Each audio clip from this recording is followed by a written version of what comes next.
Assalamu alaikum, gorgeous. Welcome back to my podcast. And today's topic is all about my emergency C-section, but I'm putting a positive spin on it. This isn't a conversation about how traumatic it was, because it wasn't. I'm so grateful that Allah allowed me to live, and I'm so grateful that I'm still here.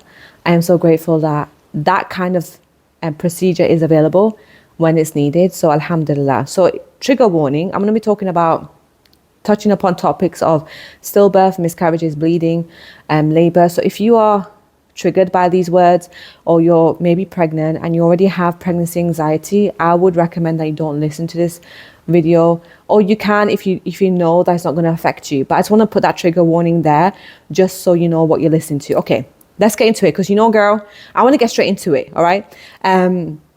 So, girl, I was pregnant for a whole 9 months. No one knew. And the reason why I never told no one, because when I wanted to tell people that I'm pregnant, Allah kept telling me no. And I don't know why.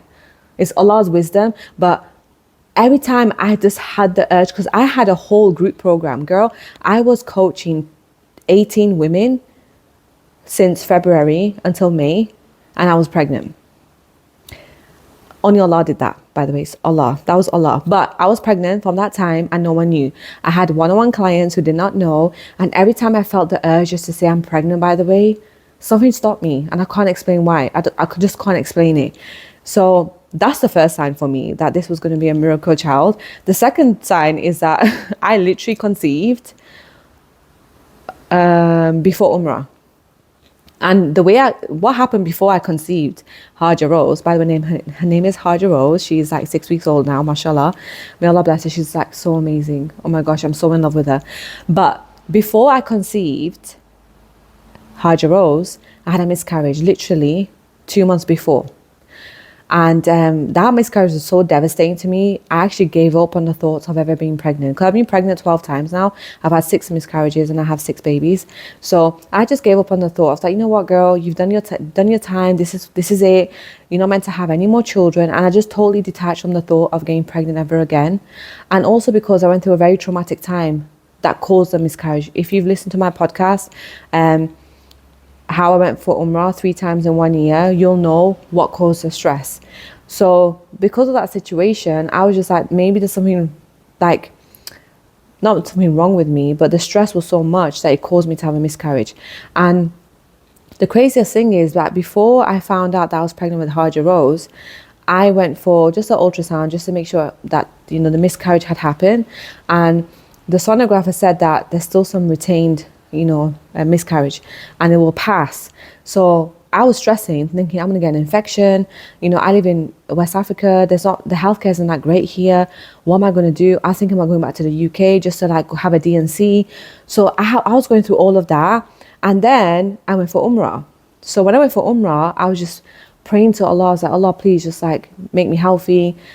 Let my womb be okay. Because for me, my womb is my special place. I can't explain to you this attachment that I have to my womb, my uterus. I don't know what it is.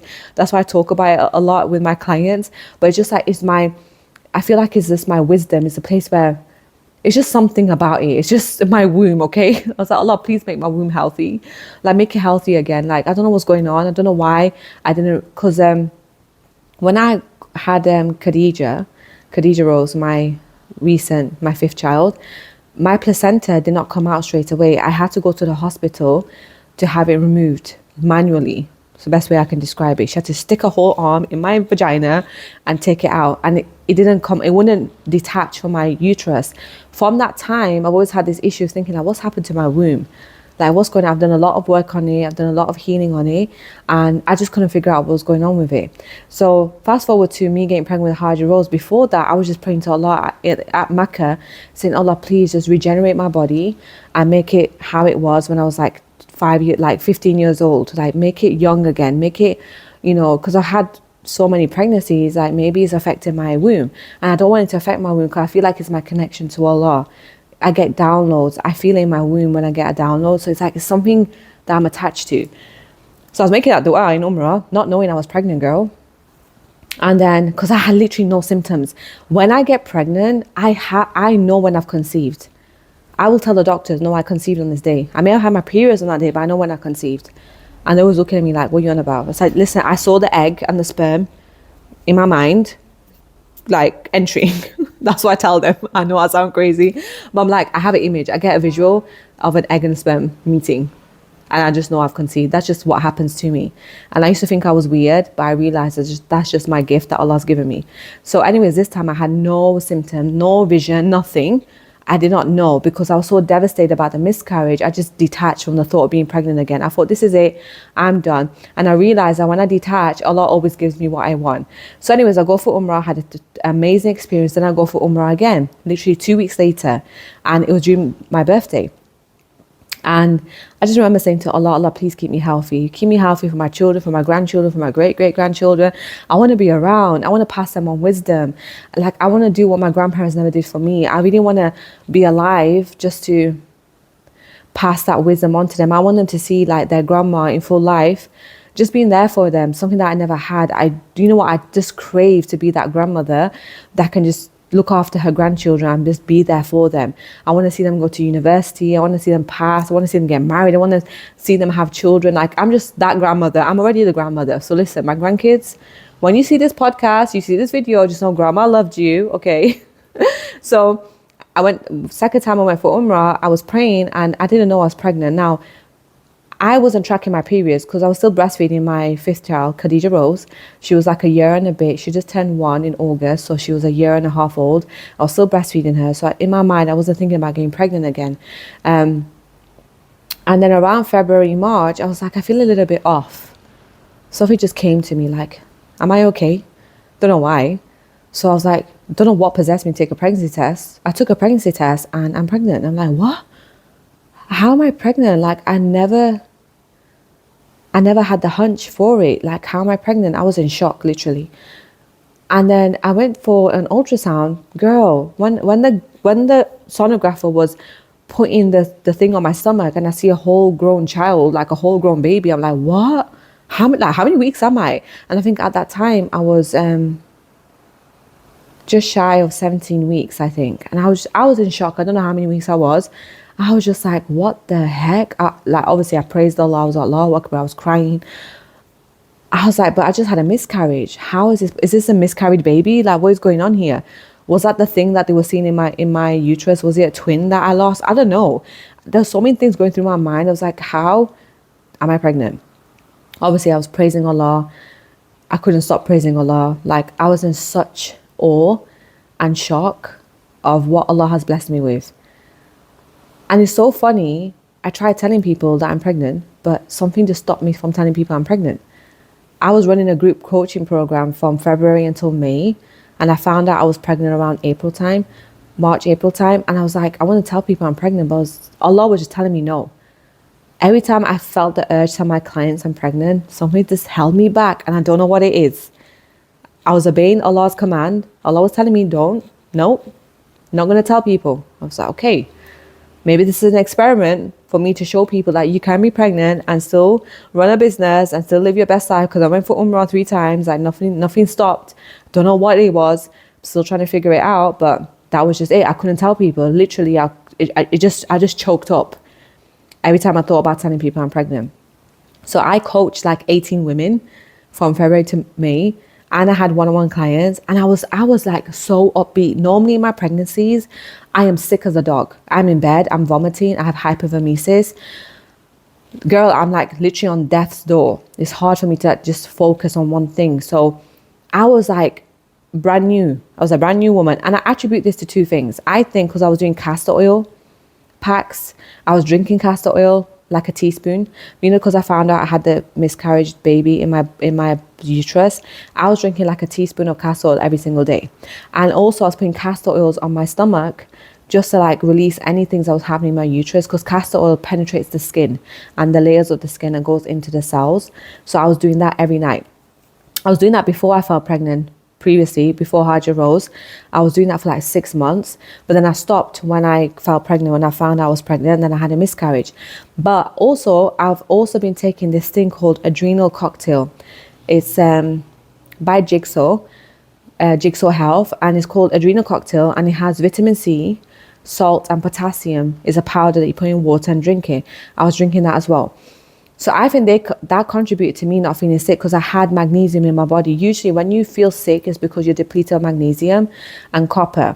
But the adrenal cocktail that I'm taking, it helps transport copper and iron in your body, and for your body to create magnesium and utilize the copper in your body to create iron. So I went down this whole rabbit hole of health, and I was like, okay, let me take this. And let me tell you, my energy is high. I don't wake up tired. I go to bed nicely. I just feel like my body is hydrated. Usually when I'm drinking water, my body feels depleted even though I'm drinking water. But just by taking this cocktail, it's just like, oh my gosh, I feel amazing. I feel like my skin feels healthy, plump and glowing. So I attribute to that as well. That's probably why I didn't feel pregnant, because my body wasn't depleted of resources. So yeah, I was coaching women through that whole time. And every time I thought about telling my clients, like my clients are my friends. Listen, I love my clients so much. I want to share every single moment of my life, but it was just like I can't. And so around May time is when I went for Umrah with my mom and my kids. And that's when I was like 5.5 months pregnant. And still at that time, I wanted to tell people, but I couldn't. Now imagine, girl, I made Umrah 3 times while pregnant. And when I went for the 3rd time, that's when I heard in my mind, because I always get downloads on what to name my children. And I heard Hajar. You have to name her Hajar. I didn't know it was a girl, but I didn't even know it was a girl. I was going to have a girl.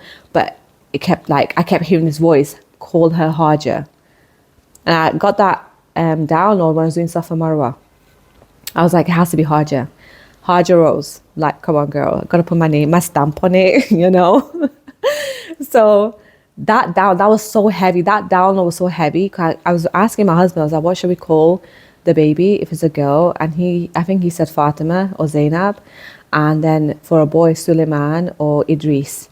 But I was just saying to my husband, I was like, listen, babe, I know like you have the right to name the baby, but I keep hearing Hajar. He was like, Hajar? I said, it's a very stoic, very feminine, very like tawakkul. It's the epitome of tawakkul, Hajar's story. Like she's left in the desert with a baby, and then she finds Zamzam, and she's like abundance and feminine. Just still, that kept coming to me. So anyways, fast forward to around 7 months. This is girl, listen, this is why you need to heal, so you can listen to your intuition, so that you can stop ignoring yourself. Because I'm so grateful that Allah has allowed me to heal. I gave Allah permission to heal me, and I've healed from a lot of things. I'm so grateful, because girl, around 7 months, I woke up one day, I was like, my placenta. Don't know why, something about my placenta. And I started getting worried about it. I was just thinking about it. I never researched it. I was just like, why do I feel like something's happening with my placenta, the fluid around my amniotic sac? I was like starting to worry about it, and I don't know why. And I didn't express this to my husband. I went for my checkups, everything was fine. And I kept asking him, can you check my placenta and check my amniotic sac? And then actually no, around before the 7 months, what happened is I went for ultrasound, and then the sonographer was saying to me, your placenta is low. It might be covering your cervix, right? And I was like, that's not, they said that last time about Hajar-Rose, they said the same thing. I think they just say that because they like saying it, but that wasn't true. That my placenta is always anterior, it was never covering my cervix. So I never felt afraid of that. But one day I just woke up and I was like, my placenta, is it attached properly? Something told me, like, ask myself, like, is it attached properly? And then the amniotic sac, I was worried about that. So anyways, I went to the hospital for my checkup. They did like an ultrasound, and I asked them to check the amniotic sac, and specifically the amniotic sac and my placenta. And the sonographer goes, everything is fine, but there's a blood clot. I was like, what do you mean blood clot? He goes, it's very small. It's it's very small, like you can't see it. He goes, I can see it because I have an expert eye. He's by the way, he's like the best surgeon in town, the best like gynecologist in town. But when he was scanning me, he was like, it's just a very small clot. It's nothing to worry about. I was like, okay, cool. And in my mind, I was thinking, was that because of the miscarriage that I had? I had so many thoughts running through my mind. But alhamdulillah, when I was pregnant, I was eating healthy. I was exercising. I do my rebounding every day. I do my lymphatic massages and castor. I put castor on my liver, not my stomach, just for my liver to, produce the bile, to break down toxins and stuff. I was still doing all of that. So I was like, what is going on? And it just kept bugging me about my placenta and the amniotic sac. kept bugging me. And then guess what, girl? I'm on TikTok, yeah. This is around 31 weeks. And I'm getting videos about stillbirths. Listen, I'm getting goosebumps now. I'm getting videos about stillbirths. I have not researched any of this. You know how the algorithm goes with what you research? I've not researched anything about stillbirths or C-sections. And I kept seeing video after video. C-section stillbirth, C-section stillbirth. I was like, Allahu Akbar, Allah, please protect me from this. Like, is this a sign? I kept feeling it was a sign. And then in my mind, like, this is so crazy. In my mind, I kept thinking that my baby's going to be born going to be born dead. That's just how it felt. I can't explain it, why I kept having that image and that thought over and over again, that anxiety. And guess what? My husband was having the same thought, but he never told me. He just kept checking in on me. Are you okay? Is baby moving? And I thought nothing of it. I was thinking, like, okay, he just like cares about what's going on, making sure I'm healthy and I'm okay. But he was just like so worried about that as well. But he never told me. And we only discussed this after. He was telling me that, yeah, I kept getting videos about stillbirths and C-sections. But I didn't share it with you because I didn't want to worry you. So that was like a huge sign for me that I need to like be cautious about my pregnancy going forward from 31 weeks. So I was very cautious. I made sure I didn't do any rebounding. I wasn't doing any of the castor oil. And I just focused on, eating iron-rich foods like, spinach. I was eating butternut squash, a lot of vitamin C. I was still having my adrenal cocktail as well. I was just making sure that I was healthy because somebody was telling me that you got to prepare your body. Like, girl, I don't know where this is coming from. It's all from Allah. But I was getting those downloads and I'm so grateful that I've healed my traumas so I can listen to my intuition. This is why I always say to women, heal your traumas, girl, because your intuition's from Allah. It's going to save you. You're going to see the red flags in a man. You're going to see when something's not right about your own health. You're going to see what's wrong with your kids because your intuition is telling you you're a woman. You have been given this immense superpower that's meant to help you navigate in this world, because navigating this world is hard, it's scary. In a man's world, it's scary. They don't have intuition like we do. So yeah, I was getting those videos and I was like, what do I do? So anyways, I go for my checkups, and then this is what happened around 35 weeks, 36 weeks actually. By the way, I was still getting those downloads about stillbirth and bleeding and placenta abruption and C-section. I was just like, oh my God, like this is stressing me out. And I wasn't stressed out to the point where I couldn't sleep. No, I had moments of like, oh my God, this could be possible for me. Then I would just go, no, Rose, it's not like that. That's just Shaitan trying to scare you. Please don't listen to it. So I would carry on with my day, not thinking about it. Hajar is still moving around in my body. She's still kicking. She's a very quiet baby. Hajar is a very quiet baby. She's very intuitive. She's got like a lot of wisdom in her. That's why I sense from her. Like she's very like, when she looks at you, it's like she's looking at your soul. That's how it feels. So she's a very like, I think she's like me, basically. She's literally like me, a carbon copy of me. So she's very quiet. In the womb, she wasn't kicking me like my son Muhammad. Muhammad was like having a party in my womb. That boy would kick non-stop from like 2 a.m. till 7 a.m. That's just how he was. But with Hajar, she was just very quiet. Her times was like around 10 p.m. to 11 p.m. She'll move a bit, but then I just know she's moving. She'll like make like little soft moves, like her arm is moving softly. I can feel it, right? So around 36 weeks, I have an appointment and my blood pressure is high now. Before it wasn't high. It's a little bit high, it's a little bit elevated. I'm like, what's that about? Why is my blood pressure elevated? And I asked the doctor, so why is my blood pressure elevated? This was a different doctor. It wasn't a doctor the best surgeon. It was a different doctor. And she said that it's normal. It's normal for your blood pressure to go a little bit elevated before you're due to give birth. I was like, really? I Googled the hell out of this. I was like, it's not normal. It could be a sign of like preeclampsia. I was panicking there. I was like, oh my gosh, what's going on? Like, why is my blood pressure high? This is not normal. And I started taking like beetroot capsules to bring my blood pressure down, because I heard that that's what helped a lot of people bring down preeclampsia symptoms. So I was thinking I'm having preeclampsia. I had the test and I was like, no, you don't. I was like, why is my blood pressure high? And then guess what, girl? Okay, this is TMI, so don't get bugged out. But before I got admitted to hospital, actually the day that I got admitted to hospital, the reason why I went in is because my down below was so itchy. It was just itching. Can't explain to you the itching. I was like, okay, I need to go to the hospital now. Because before, leading up to that, I was just like, I'm not happy with this whole, my blood pressure being high. I was really worried about it. And then That happened. It started itching. I was like, I got to go to the hospital. I don't know what's going on. Like, it's like an attack, an itch attack. It's like, what is going on? The inside, it felt like the insides were itching, and I had to rip. It felt like I wanted to rip out my private parts. So I go to the hospital, and it was like 7 p.m.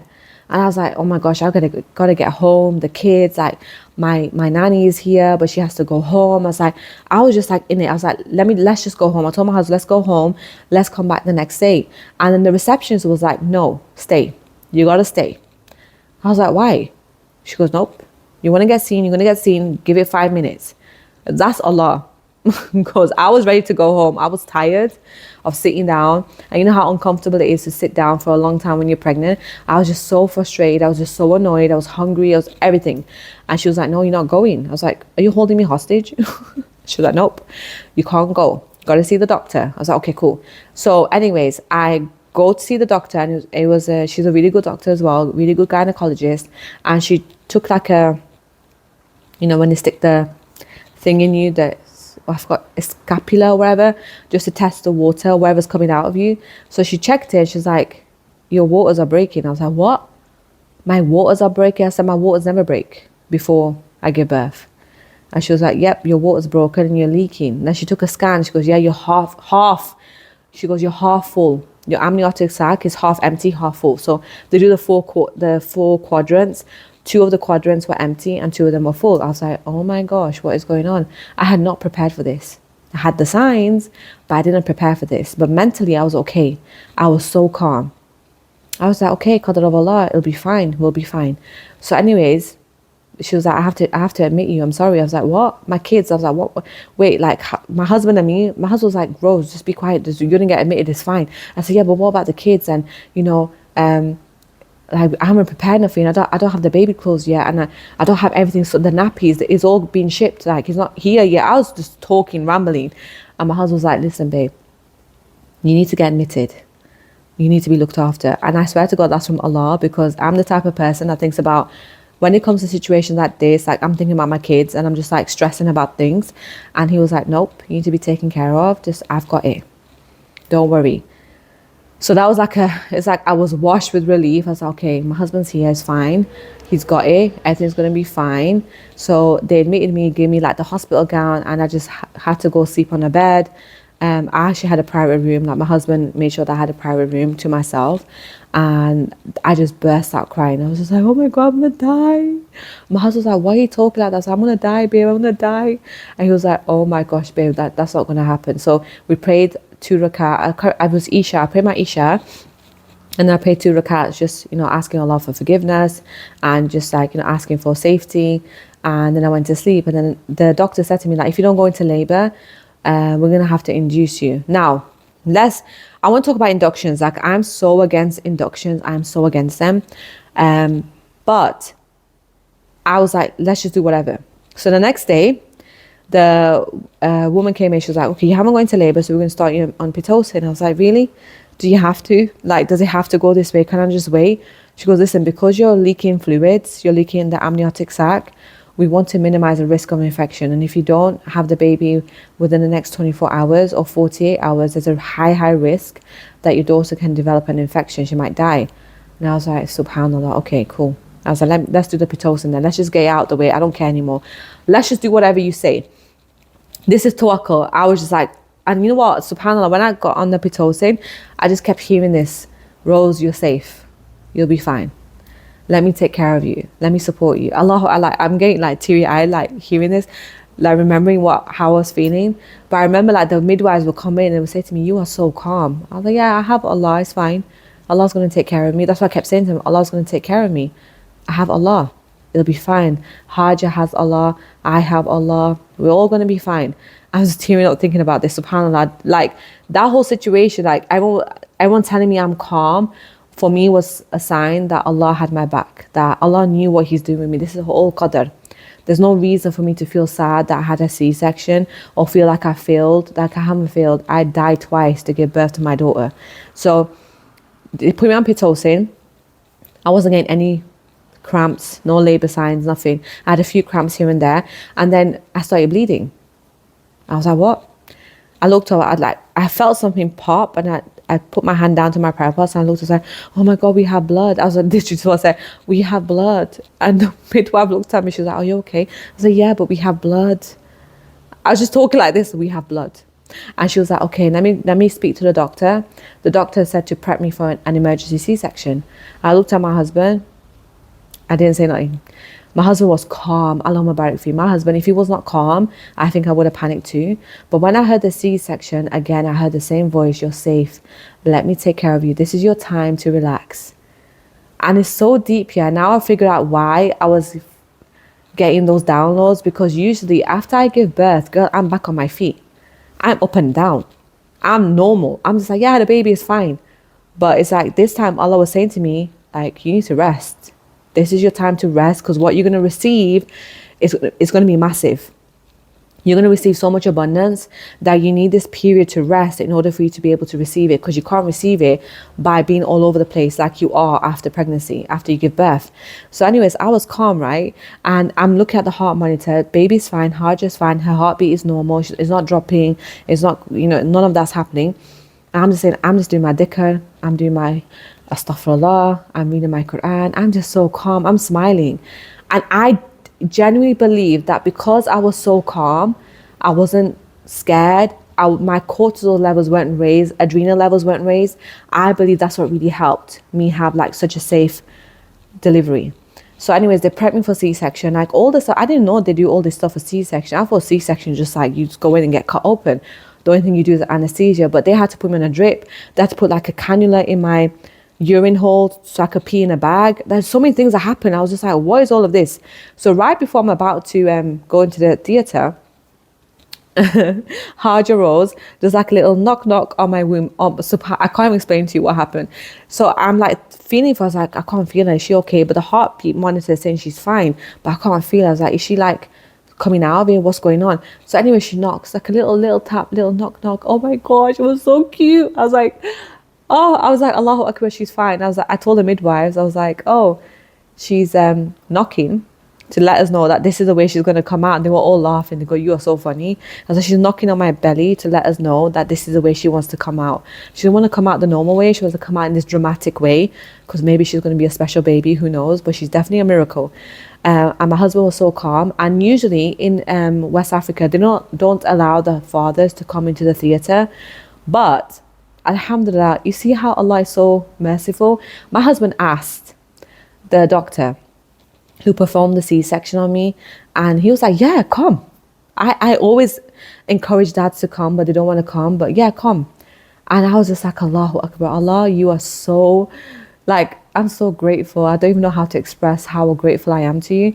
So my husband's getting prepped for theatre, and I'm also getting prepped for theatre. So they wheel me off into the theatre, get me dressed into the gown, stick the anesthesia in my spine, and next thing you know, I'm just numb. And I'm like asking the doctor, like, am I numb? And he was like, yeah, can you feel this? I was like, no, kind of, but I can't feel it. So anyways, the whole time I was on the table, honestly, I felt so safe. Like if I died in that moment, I would have been happy. That's just how like happy I was, how peaceful I was. I was reciting my Quran. I was just like, you know what, Allah, you've got my back. Everything's going to be fine. Baby's going to be fine. I just kept telling myself that. And this is, again, healing your traumas helps you become a better advocate for yourself, a better cheerleader for yourself. I didn't have one negative voice in my mind that whole time. I was just sat there praising Allah, like, Allahu Akbar, Allah, like, you wanted me to have a C-section, like, for me to rest. Allah, you wanted this to happen. This is the pure essence of tawakkul, just going with the flow. I wasn't fighting no one. I was like, you know what, maybe I don't know best in this situation, and the doctors know best, and I just need to follow that along for me to survive and my baby to survive. So around 30 minutes in, I think, or no, 15 minutes in, they cut my belly. I went in at 6:30 and Hajar was born at 6:42, and they took the baby, and I heard Hajar cry. I was like, Allahu Akbar. We were both saying Allahu Akbar, Allahu Akbar. And I heard her cry, and I was like, oh my God, she's so cute. Like, my husband brought her around because he cut the umbilical cord. That picture that I shared on Instagram is when he cut the umbilical cord, and he came around to show me. And I was just like, oh my gosh, she's alive, she's safe, she's alive, alhamdulillah. I just couldn't stop praising Allah, and I felt so grateful. Nothing mattered then. After that, nothing mattered. I was like, I don't care. Everything's fine. And then they sewed me back up, and then they told me that your placenta erupted. So your placenta erupted. That's the reason why. And they said that usually babies don't survive that long, because I think it was like 3 hours after my placenta erupted to the C-section. They go, usually the baby doesn't survive that long, and if they do, they have to go into NICU because of low oxygen, and it can affect their brain and their health. And I was just like, what? Allahu Akbar. You see how Allah was on my side this whole time, because I had tawakkul, because I chose to listen to my intuition, because I chose to follow my intuition instead of follow, like, this is what Google's saying or whatever. Like, follow myself, and follow Allah, what Allah was telling me to do. I was just in shock. I can't even explain to you how I felt. Even now when I think about it, it's like a blur. It's such a blur. But my husband was by my side the whole time. Then it took around 30 minutes for them to sew me up. And then after the anesthesia was wearing off, I started shaking because it was so cold. And I had itch. I was itching all over. That's normal apparently. Then they wheeled me back into my room, and they put me on the bed, and they showed me Hajj. I'm just like, my baby, oh my God. I was saying to her, why did you have to come? Like, why did you come this way? I was just talking to her like she's an adult. So you had to come this way, right? Like, you just had to be something special. Like, I know we're both the 6 children. Like, are you trying to compete with me, girl? Like, you really scared me there. I was just talking to her, and I was breastfeeding her too. Like, subhanAllah, Allah made it so easy for me to breastfeed while I was just lying down, because after the C-section, I had to lie down for 12 hours. I couldn't move. And after 6 hours, I was allowed to turn to my side. So I had to lay down for 12 hours straight. But during that time, I was still breastfeeding. Like, Allah made it so easy. Alhamdulillah. I breastfed my daughter despite the fact that I had a C-section. I'm so grateful for that. Like, I was so worried that I wouldn't be able to breastfeed her. But I was able to. My milk came through. And she had colostrum. Like, her immune system is boosted. Because, with C-section babies, they're more prone to immune system issues. But she was fine. Allahumma barik fi. She's fine. She's blessed. And yeah, the C-section recovery was so easy. Like, the first week was really hard, I will admit. I couldn't walk. I was walking like a hunchback. Literally, this was me the whole time. And then after a week, I was fine. But the whole experience has been so amazing. Absolutely amazing. Like, I wouldn't change it for the world. I don't sit here and think, oh, I wish I had a normal delivery. I don't think that at all. I think, wow, it was a miracle. I had a miracle delivery. It's a miracle that a doctor could cut me open and find my baby. I find that a miracle. It's a miracle that I had that was accessible to me. It's a miracle that my daughter survived 3-4 hours after my placenta erupted. It's a miracle that she's here. It's like everything I'm seeing is such a miracle. And you know what, girl? The abundance that has come my way since, girl, when I went to labor, I made a sale. Like, I had a client sign up with me for one-on-one, and she's amazing. I love her so much. And I had 3 more clients in that week sign up for my group program. And I was just like, Allah, you are just so good to me. Show me how it gets better than this. And every week I'm having clients sign up for my group program, or to work with me one-on-one, or to join one of my programs, my other online programs. Like, the abundance keeps coming. Even in my own home, the abundance is here. I have so many people helping me out. Allahu Akbar. I have so many people supporting me, making sure I'm okay, making sure that my kids are okay. I have so much support around me. I can't even explain it to you. It feels so amazing to be supported. And I'm so grateful I healed. I am so grateful that I've healed my traumas so that I can go through this process. And I feel like Allah made me go through this so that I can show you that it's possible to, like, make it out the other side. You can go for something so traumatic, but it's not the end of your life. It's not the end of you. It's just the beginning of what you can become. And I feel so powerful, like, so grounded in who I am now, that no one can step to me. No one can. No one can make me feel any way about myself. No one can ever bring me down or make me feel horrible about myself. No one can ever say to me, oh, you had a C-section. You didn't really have a birth. Like, no one can say that to me and me believe that. I don't believe that at all. To all my C-section mamas, you died twice to give birth to your baby. Like, congratulations. You have not failed. You're winning. You've won. So thank you for listening to my podcast. That's all I had to say. I hope you enjoyed it. I hope you took some inspiration from this on how to, like, keep your mindset in a good place. And I will speak to you soon. Take care. Assalamu alaikum.